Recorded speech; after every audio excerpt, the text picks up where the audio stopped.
Hello यहाँहरू सम्पूर्णलाई good morning भन्न चाहन्छु। आज बिहानीको समय म यहाँ घुम्दै आउँदाखेरि चाहिँ मङ्पुमा यो मेरो पछि देख्दै हुनुहुन्छ, यहाँ चाहिँ क्विनेन बनिन्छ दबाई, जो यसरी बनिन्छ हेर्न सक्नुहुन्छ। म तपाईँलाई देखाउने छु। यो चाहिँ अब एन्टी मलेरियाको दबाई बनिन्छ यहाँबाट चाहिँ। यो हेर्नुहोस् होला, अब यहाँ यसरी सुकाइनेछ।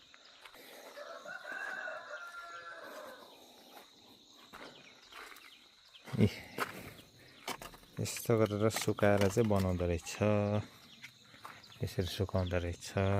यहाँको फ्याक्ट्री चाहिँ बहुत पुरानो हो, 19th सेन्चुरीमा इस्टाब्लिस भएको हो। यो भित्र पनि पुरा सुकाउँछ, हेर्न सक्नुहुन्छ। यहाँनिर यही हो, पुरानो फ्याक्ट्री छ। यो ठाउँलाई चाहिँ रेस्ट हाउस गोलाइ भनिन्छ।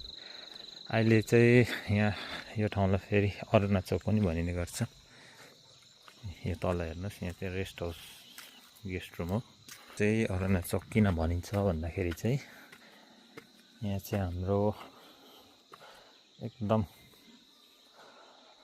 के भन्नुहुन्छ, स्मारक बनिएको छ अरुणा लामाको।